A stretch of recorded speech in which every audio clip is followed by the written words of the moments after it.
Hello, welcome to the Beyond the Questions podcast, because every great conversation starts with a question.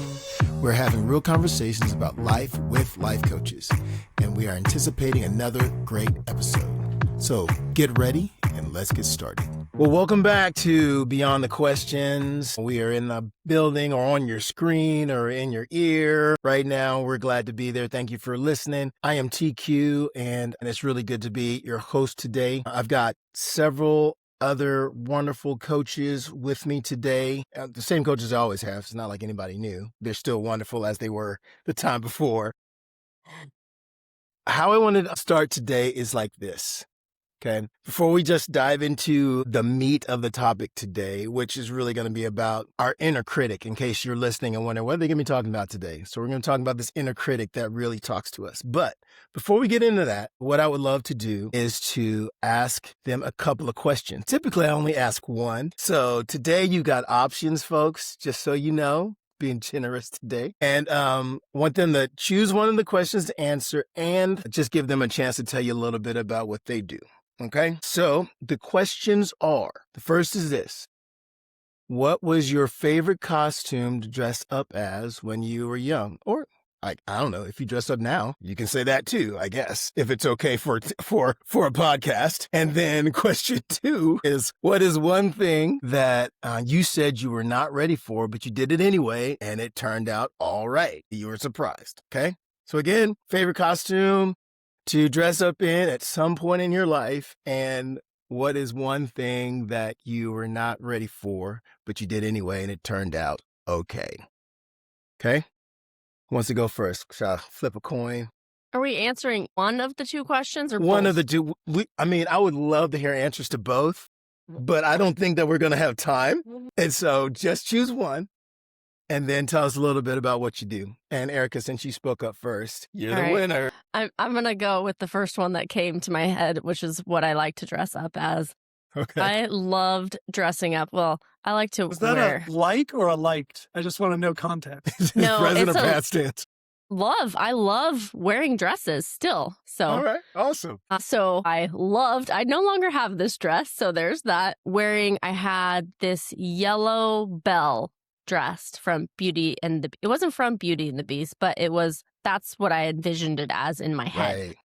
And it even, like, when I'd squat down, it'd make like this cupcake around me, and I really felt like a real princess. Awesome. And I would just Very wear it and be nice. like squatting everywhere with this little cupcake. I loved it. I love it. That's cool.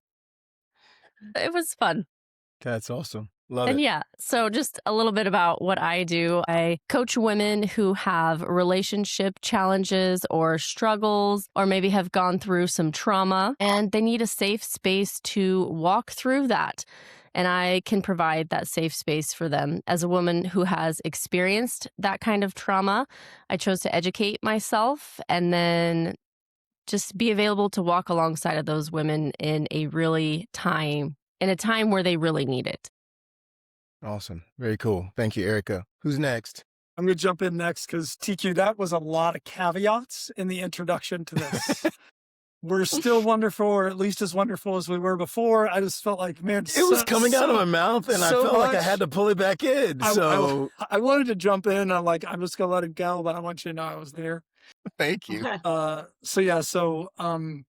going to answer both because I can answer one really quick because I didn't like to dress up as a kid. So I was always an army soldier for Halloween. Least favorite costume ever. It was easy. Something I did that I turned out okay, but I wasn't ready for. I took a group of high school students to Bolivia on a mission trip, and we went to Lake Titicaca, and we zip lined across Lake Titicaca. I hate heights. I hate zip lining, and it was a 2,500 meter zip line, 100 feet above this lake.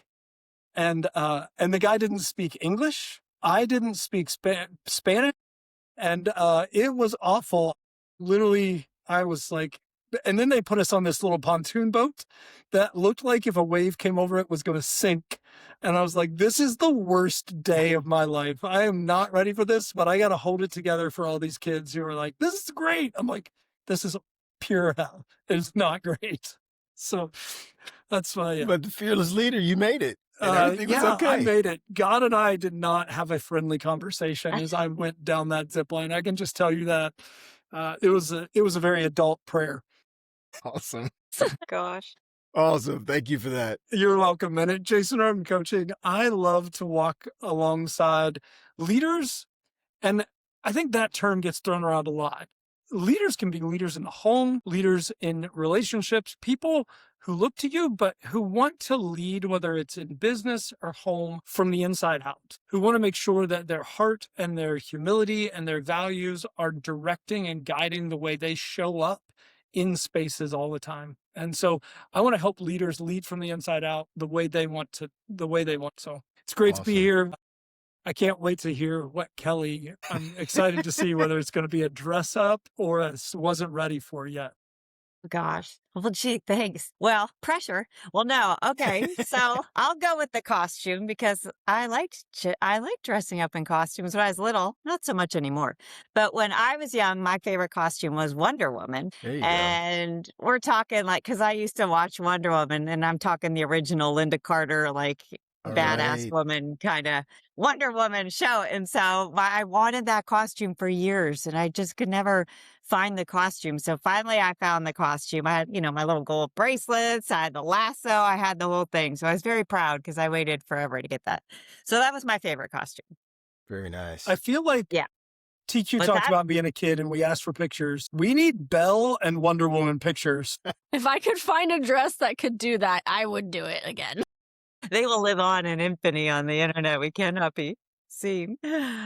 But okay, so what I do, so I am the founder and chief pivot officer for Purposeful Pivot. And it's a coaching business for midlife women that are going through transition. A lot of it is after they've become successful, what I call the hidden cost of success. And so they get to be successful, and then it kind of just doesn't feel engaging anymore, and they don't know what to do in the next stage of life. So I help women get through that phase and figure out what they want to do with their next chapter.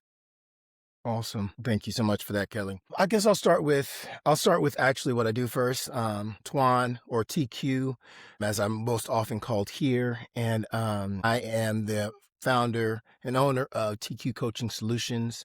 And what I do there is really try to help people who have these goals and dreams that they're trying to reach. Maybe they're an entrepreneur or creator or somebody who's got this vision, but you keep running into these obstacles, especially the internal ones like fear, self-doubt. And so what I want to do is help you break through those so you can grab a hold of those dreams so those dreams can come reality. So that's what I do. Now to the dress up one. Okay. I'm a huge fan of Spider-Man back in the day. And so the plastic, nowadays they're kind of nice. Some of them, they're like cloth and stuff. But back then it was just a sweat box of plastic that kind of pinned in the back. I don't know if you remember that, and a little thing you put over your face. Yeah. And I remember one Halloween going out being Spider-Man. My dad's there with me. And I walked up to this house and they had this rig where they had pinned up this little sheet thing, ghost one, and it was one of the houses you walk up to, it has the music and all this stuff, and it's kind of scary already, right? I don't know, and I'm probably 4, 5 years old, who knows how old I am at this point.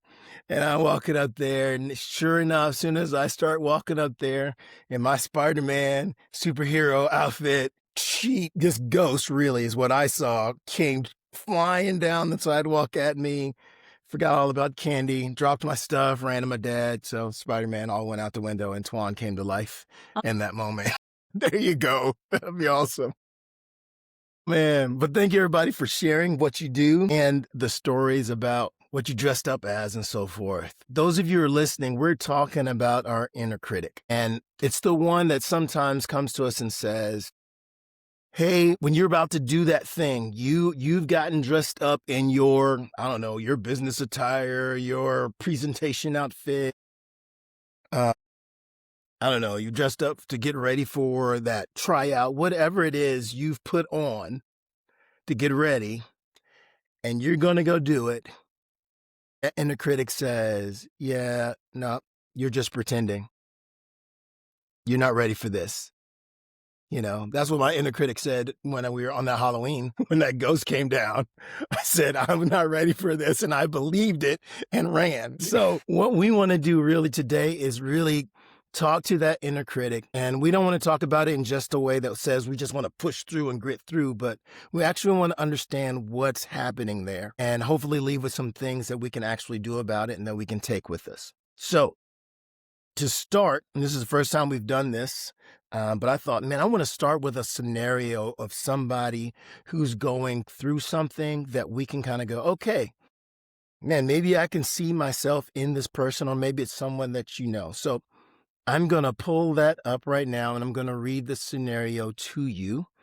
And the person that we're going to read about, her name or his name is Morgan. Okay? I think it's a he. No, it's a she. Sorry. There we go. So here we go. Morgan. Meet Morgan. Morgan's 38 and she sits across from you in the coffee shop. She's been talking for a few minutes, but she keeps stopping herself mid-sentence as if she's afraid that the wrong word might make everything just kind of fall apart. Her posture is kind of open, but her hands tell a different story. See, she has them wrapped around her coffee mug like she's steadying herself. And every few sentences, her eyes drift slightly to the left, not looking at anything in the room really, but at something only she can see. A private argument is happening kind of behind her eyes, and you can kind of tell something's going on there. She exhales slowly, and then she starts again, quieter this time. And she says this. This may sound strange, but I don't think the biggest problem is strategy. She gives a brief pause, as if deciding to say, whether to say at rest. She says, I think part of me still struggles to believe that I'm actually capable of becoming the person I say that I want to be. She almost laughs, but not quite. It's kind of a laugh that's that kind of laugh that protects the truth from landing too hard, when you say it. And she says, I can speak confidently about my vision 1 minute and then privately feel like I'm pretending.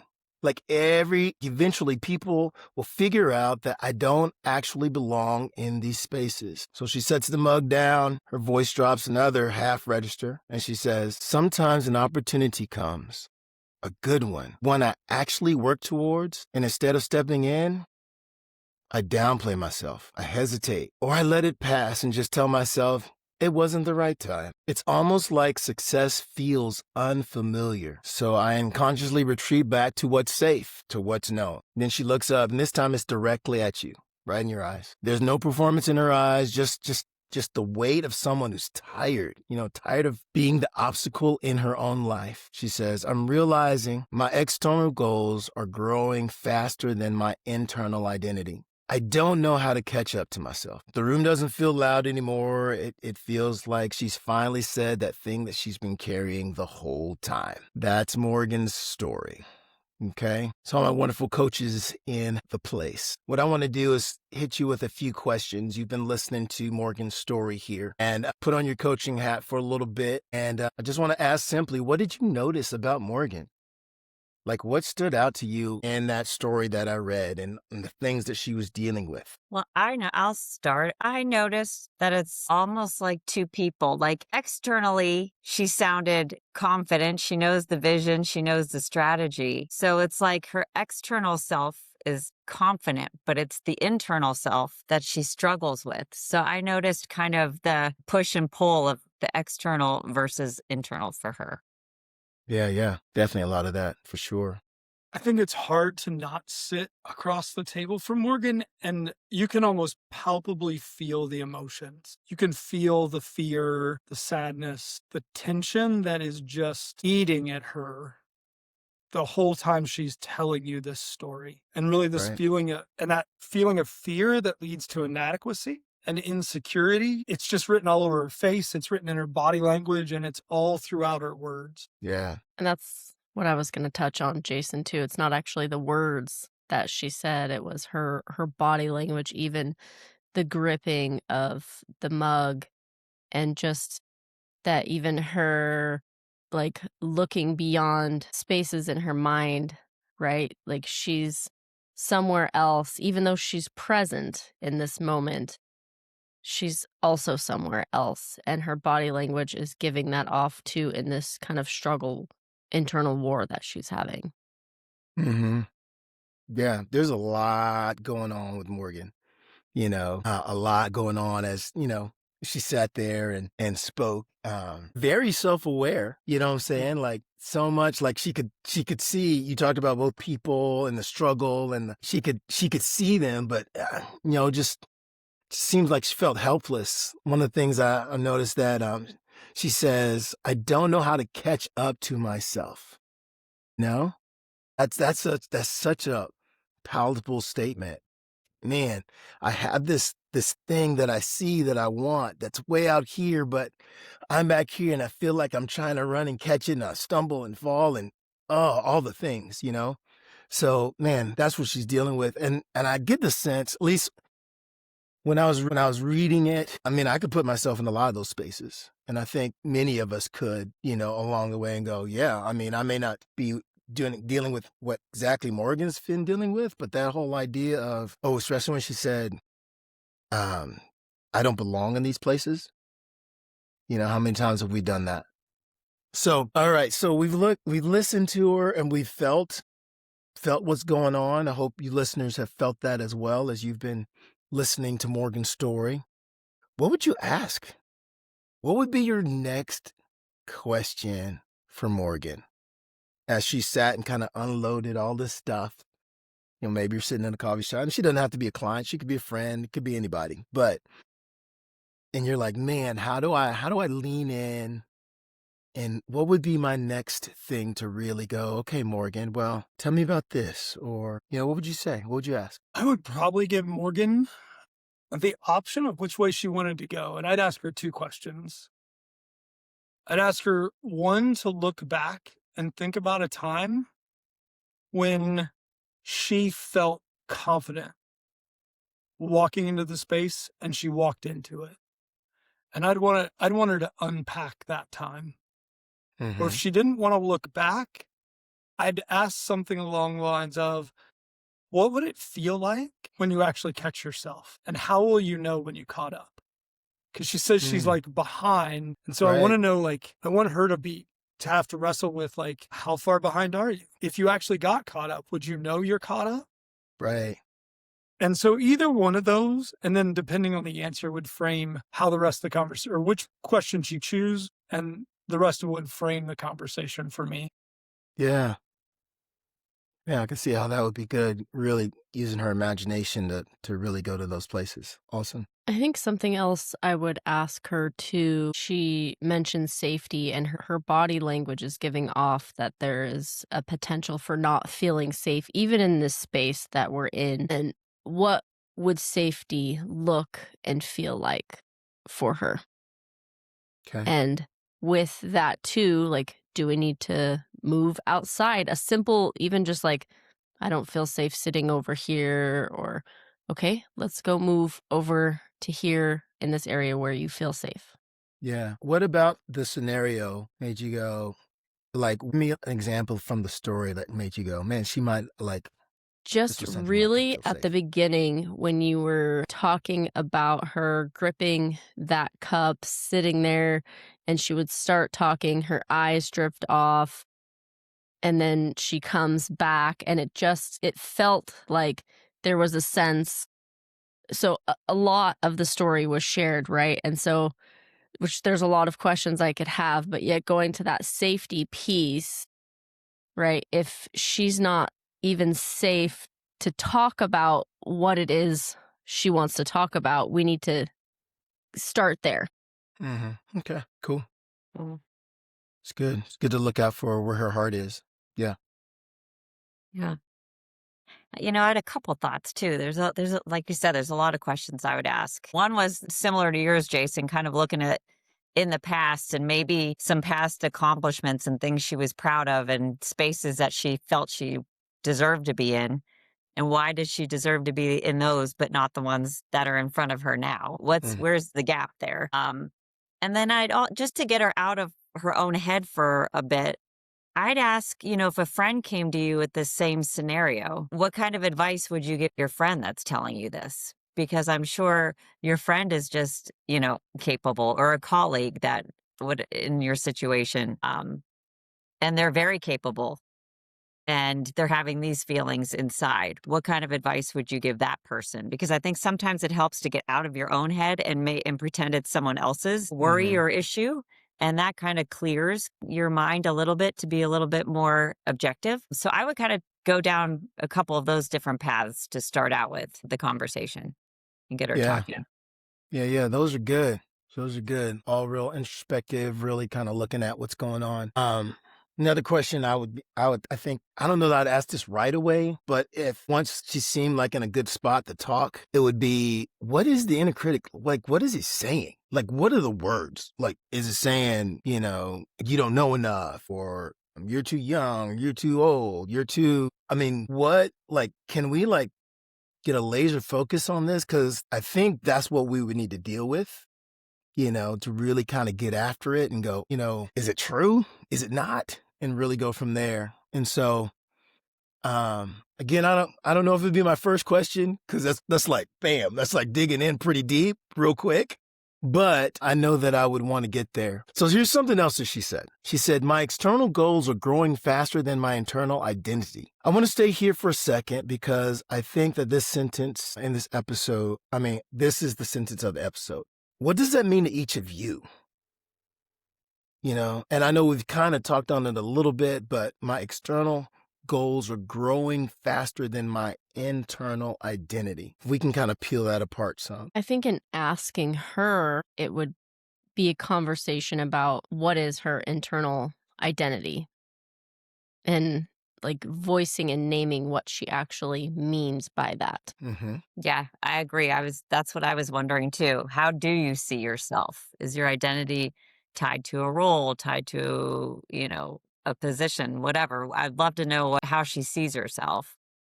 But then it also sounds like she's goal oriented, right? And she has the dreams and she has the goals, which I think is sometimes that's hard. That's a hard step for some people. And she's got that. So she should be happy that she has a strategy and goal or dream. Yeah. And then I'd probably, second step, talk about, okay, what's some kind of action you can get to get yourself out of just thinking of one identity that you're maybe stuck in? And can you see yourself in another one to reach those goals? So I think they kind of go hand in hand. How does she looks at herself, and who can she become to achieve those goals if she needs to become something else? You talked about who she becomes, Sometimes when we think of goals, at least most often people talk about goals, there's these achievements. I want to do this many sales. I want to, be at this spot when I graduate. I want to, et cetera. There's these tangible things. But those goals could even be, you talked about becoming, like the becoming this thing could be the goal itself. Yep. I want to be, I want to be more confident. That could be the goal. Or I want to, I'm not trying to put words there, but I'm just going, man, when we're talking about who she says she is in one spot and going, man, but my goals are way out here and I don't feel like I'm able to catch up to them. They could be external goals, internal goals, but whatever they are, they're just out there and so far out there for her. So it seems. Yeah. And identities can change, right? I think sometimes we think we're locked into something because that's how we've lived for so many years, but you can always change, who you are, what your identity is to match where you are in your stage of life. So, yeah, especially if it's connected to a role of sorts, yeah. for sure. Yeah, because those do change in our lives. Yeah. This is interesting because I think just for fun, Kelly, I'll push back on that little one that we change our identity. I wonder if we really do change our identity. We might change the role. We might change the costume. TQ's not Spider-Man anymore. But underneath that Spider-Man costume, the same values, the same character are driving those behaviors. And that's why I think that look back question is so powerful, because if you can get them to look back and see the value that they brought or the values that drove the decisions they made in that point of success, then it's in that moment that you can begin to discover value in what you're offering the current situation. Sometimes we feel like our goals are so far out because we don't have what it takes because we're comparing ourselves to somebody else who's pushing towards that goal, right? You know, we own 4 different coaching businesses. We do that very differently. We're pursuing that goal very differently. If I were to say, I need to be like any one of the 3 of you, I would automatically feel like I was failing because it's not who I'm wired to be. It's not the way I'm designed to function. But if we can begin to see the value that we bring in the way we achieve the things we're trying to achieve, I think we begin to look more at the strengths we have instead of the weaknesses, which has the potential to silence the critic. But I didn't change who I was in the process. I actually began to live into who I really am. Yeah, but I don't think changing your identity means changing who you are. It's changing the way you look at how you're identifying in the moment. Your character and your values and all that may stay the same, but one minute you have, maybe you think of yourself in one situation and you identify as one way, but you might be in another situation and your identity is a little different. I think you can change it, but you're not changing, like you said, the core of yourself. You're not changing your personality or anything like that, just how you maybe identify yourself in a different situation. It doesn't have to stay the same forever. Yeah. It seems like we're kind of dealing with the word Words, identity a little bit semantics. differently. But what I hear you both saying is that there's something deep inside that is there, that is us, that we kind of take with us from birth to grave, and then there's different ways that we express that along the way is kind of what I'm hearing you saying. Would y'all agree with that? Yes or no? Yeah. Yeah. Yeah. Okay. Well, going to that core thing then, how does someone, and this, I'm way off script now, but how does someone go, this is who I was able to see that I am in my core that's supposed to stay along the way? How does somebody go back, like Jason, you said, kind of go back and look and go, I see that, or they said I was this, but that doesn't really work. This is really what it is. I'm curious. I mean, I think it takes an intentional pause. Uh-huh. It takes a friend, it takes a coach, it takes somebody who's going to say, hey, I want you to stop for just a second. I want you to think about where you are and how far you've come. And I want you to think about what got you here. And my question in that is, are you valuing what got you here? Or are you comparing yourself to what you don't have that the people around you do have? But you got here for a reason, wherever it is. And probably because of something inside of you and part of who you are. And so how do you begin to value that and lean into that? But I think they have to pause long enough to identify whatever that is and then begin to recognize it as a strength and not a weakness. Yeah, that pause, that stopping for a moment, that can be a real big deal. And having somebody else to help you look. Because I know when I look at my life, sometimes it's really hard to see beyond the things that are right in front of me, Cool. Is it hard to see beyond the question, TK? It is. Couldn't resist. Sorry, it was so serious. We needed something to lighten it up. I'm sorry. Yes, we did. I know. But with that, with all that we're saying there, what we're talking about is belief. She's got these things that are out there that she wants to reach, that she's trying to reach, that she's going for. She feels like she's back here, and she's not going to go any farther than she believes that she is, or can be, depending on if you're talking a role or you're talking core, right? No, she's got to have this idea of, man, she can't, and I say she, if any of us can't believe that we can get to a certain point, I can pretty much guarantee that we're not going to get there because we've got our own ceiling holding us back. You know what I'm saying? And so, man, if someone of you out there is listening right now and you're going, man, Morgan, man, I get her. I just want you to just take in a few of those things that we're going to get to some more practical steps here in just a second. But before we move away kind of from like the heart of what she's dealing with and so forth, if you're listening out there, I just want to take time to say, hey, you have valuable things in you that the world needs. The people around you, wherever you're headed in the future, you have things in you right now that the world needs that are valuable and will take you to the next places that you need to go. At least least that's my humble opinion. And you're like, you don't know me, Twan. Can't tell me that stuff. What you mean? I'm just saying, I believe that we all people have stuff in us. And it's very valuable, and we are here to share that. And not everybody out there believes it, and not everybody out there is going to appreciate it, but it is valuable. Okay, I'm going to step back down, and I'm going to go to the next question, unless any of you guys have something else to say. Y'all good?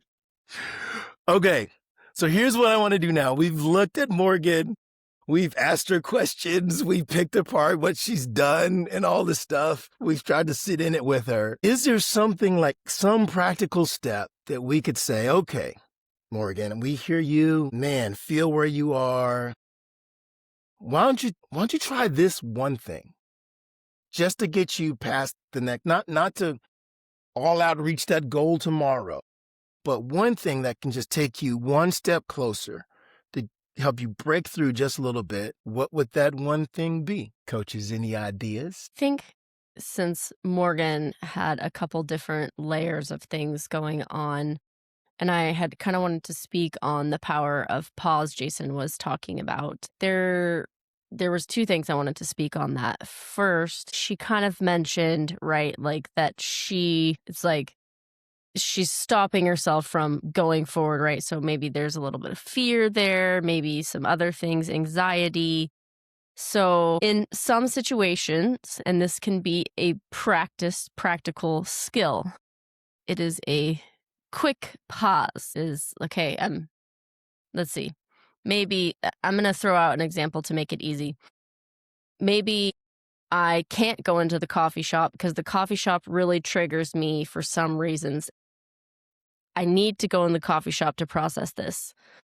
So I'm going to stand there. I'm going to pause, take a breath, count to 3, and walk in and face whatever needs to be faced as I go in to what I was afraid of. Yeah. And then also on the other thing that I feel Morgan was dealing with is that there is a reflection piece in pausing times and seasons in our life, and just a little reminder to her that there's seasons for reflections, there's seasons for pauses. Well, if she's having this internal struggle, which we could break apart more, what is it that she needs to pause and what is it that she needs to step forward into? Okay. So she's asking that, she's pausing, and then she's asking that question of what does she need to pause from and what she needs to step forward into. Right. So the one is a brief pause, right? Pause. Mhm. Okay, I can do this. Go forward. The other is she has a lot of scenarios. So it's kind of think of it as a waiter and a tray, right? So we have all of these pieces on here. Okay, I can deal with these two over here, but for a while, I'm going to have to just let these ones sit right here while I'm focusing on these. So these are put on pause. These I'm going to work through. Well, I would say just a practical thing to do. Going back to kind of her fear of doing things and making herself small, I'd sit down and make a list. Best case scenario, worst case scenario. What's the worst thing that could happen if you don't pursue this? Maybe it's, you stay in place or you stay stuck, or maybe it's something bigger. Or what's the best thing that could happen if you just took some action? And actually write these down.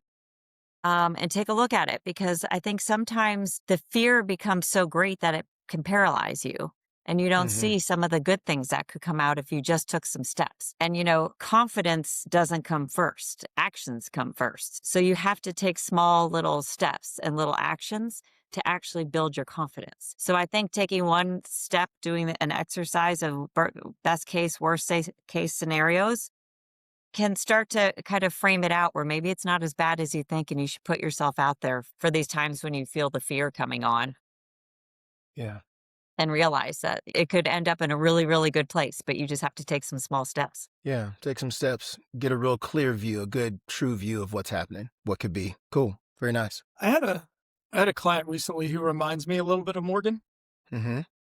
And so in the conversation with him, he discovered Seth Godin. Which is kind of funny because I think somebody said, asked if I was related to him, which I was Yes, we did. that's which really is awesome.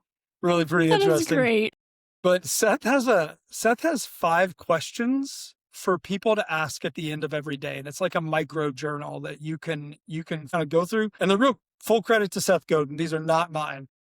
But what generous act of leadership did I practice today? What thank you note did I send? What curiosity did I explore? Or what hard question did I ask? What new skill did I learn? And what interaction increased empathy with a customer or coworker? And I think about as you begin to write those things down every day and reflect on them, you begin to realize how much, especially in that question 3, you can overcome and how much you're growing when you can look back and say, oh, 3 months ago, this is what I was learning.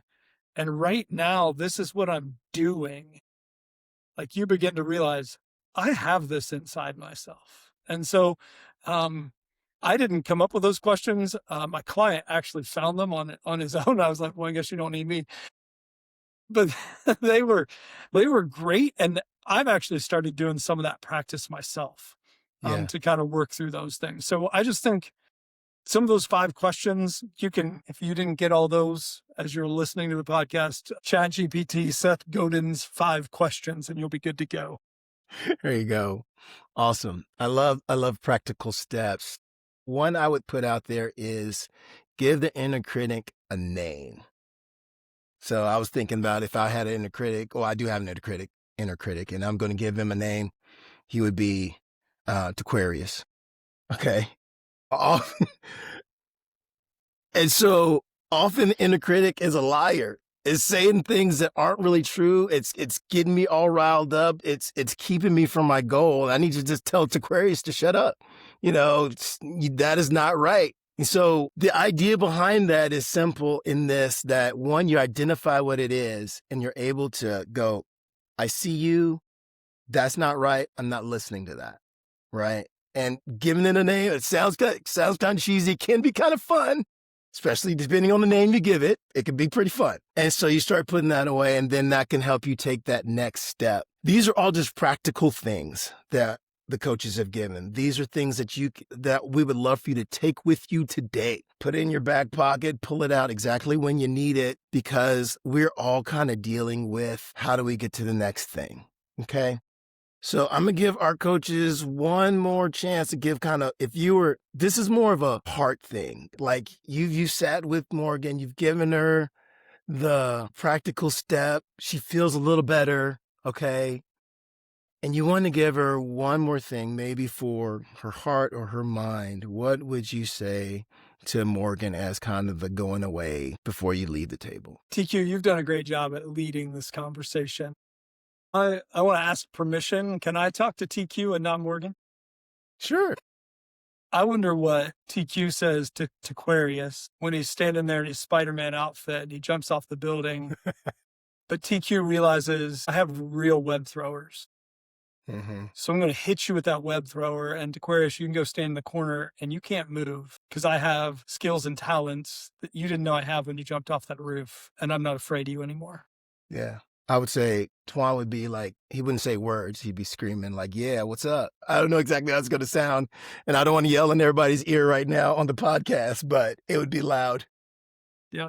But I appreciate that. All right. That's powerful, Jason, just by the way. And my one last thing to leave her with would be to just ask herself, like, what she needs in that moment and how she can give it to herself, not from anybody else, what she needs. Got something, Kelly? And I would say, you got this far in life because you've made good choices, you've done good things, you're a good person. So look back at everything that you've done and be proud and know that you can just keep going and roll it into your future. And that there's, confidence comes after you take small actions. So keep taking your actions and you'll get there. Yeah, very nice. And lastly, I would look at Morgan and I would say, Morgan, the dreams and the goals that you have, they came from within you. This inner critic's not you. It's something other. It's fear. It's something else. But those goals came from within you for a reason. And so you are the one who's going to be able to get after them. And so don't forget where those goals came from and where the inner critic comes from. So Well, folks, that's pretty much our episode of Beyond the Questions today. We did a little different stuff today. Thank you for taking me going on the journey with me with Morgan, and kind of diving into that. And if this has helped you out at all, feel free. And you want to go deeper, I just want to let you know that the coach is here. We would all love to help you if we can. Reminder, Jason, he's really trying to help people kind of align their values with what they do, especially leaders. We've got Erica, who is really walking with women who've gone through trauma or going through it and helping them get through that into their next thing. Kelly is really helping you when you kind of get to that point and you've reached this point of success and you go, this is not what I wanted, and you need to make that pivot. Kelly's your gal. If you're struggling with something that is keeping you from reaching that goal, maybe it's fear, self-doubt, or inaction, I want to help you break through those and to get to those goals. But this is Beyond the Questions. We are so glad that you have joined us. Our links and stuff will be in the description area. Check us out, and we'd love to hear from you, and we'll get back with you. Until next time, thanks for joining us on Beyond the Questions. Y'all take care. Thanks. Bye. See you, everybody. Bye. Thanks for listening to this episode of Beyond the Questions. Be sure to subscribe so that you can stay up to date concerning future episodes. And if you would like to connect with any of the hosts on Beyond the Questions, their contact info is linked in the description below. Thanks for stopping by, and we will see you on the next episode of Beyond the Questions.